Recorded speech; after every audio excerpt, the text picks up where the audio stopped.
ಇದು ದುಬೈ, ಇಲ್ಲಿ ದುಡ್ಡಿದ್ದವನೇ ರಾಜ.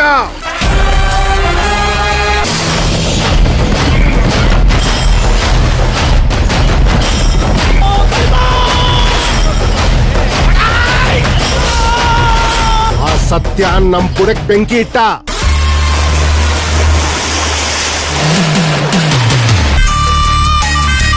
ಸತ್ಯನ್ ಮುಗ್ಸು ಅಂದ್ರೆ ನೀನ್ ಇನ್ನೂ ಪಂಚಾಂಗ ನೋಡ್ತಾ ಇದೀಯ. ಅಷ್ಟ್ರಲ್ಲಿ ನಮ್ ಪಂಚಾಂಗನೇ ಅಲ್ಲಾಡಿಸ್ತಾನೆ. ಸತ್ಯ ಈ ವರ್ಷ ನಡೆಯೋ ಕಂಬಳನ ನೋಡಲ್ಲ.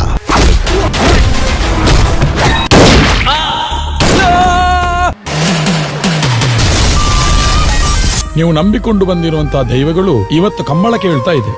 ಬಂಟೆ ಬಂದಗ ಬಿಗಿಲಾದ ನೋಡುಗ ಬಿರುಗಾಳಿ ಎತ್ತಿದೆ ವೀರರ ಕಂಬುಳ.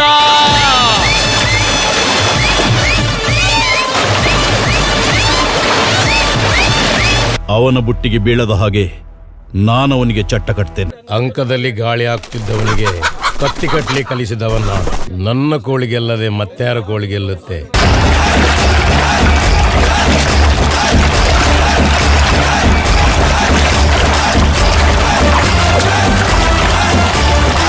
ಚುಟ್ಟು ತುಳುನಾಡಿನ ಜನ ಜೇನುಗೂಡು ಇದ್ದ ಹಾಗೆ ಆ ಜೇನುಗೂಡಿಗೆ ಕಲ್ಲು ಹೊಡಿಲಿಕ್ಕೆ ಪ್ರಯತ್ನ ಪಟ್ರೆ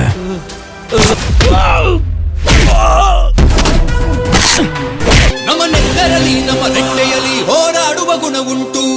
ತೊಡೆತಕ್ಕುತ್ತಲಿ ಸ್ವರ ಎತ್ತುವೆವು ಹಿಂದೆ.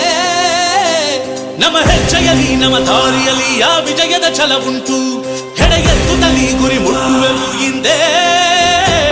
ಕಂಬಳ ಅನ್ನೋದು ಕೃಷಿ, ಪ್ರಾಣಿ, ಮನುಷ್ಯ, ಪ್ರಕೃತಿ, ದೇವಾರಾಧನೆ, ನಾಗಾರಾಧನೆ ಅಂತ ತಲತಲಾಂತರಗಳಿಂದ ಬೆಸೆಯುತ್ತಾ ಬಂದಿರೋ ಒಂದು ದಿವ್ಯ ಪರಂಪರೆ. ಕಂಬಳ ಬರುತ್ತಿದೆ, ನಮ್ಮ ಕಂಬಳ ಬರುತ್ತಿದೆ. ಕಂಬಳ ಬರುತ್ತಿದೆ, ದೈವದ ಕಂಬಳ ಬರುತ್ತಿದೆ.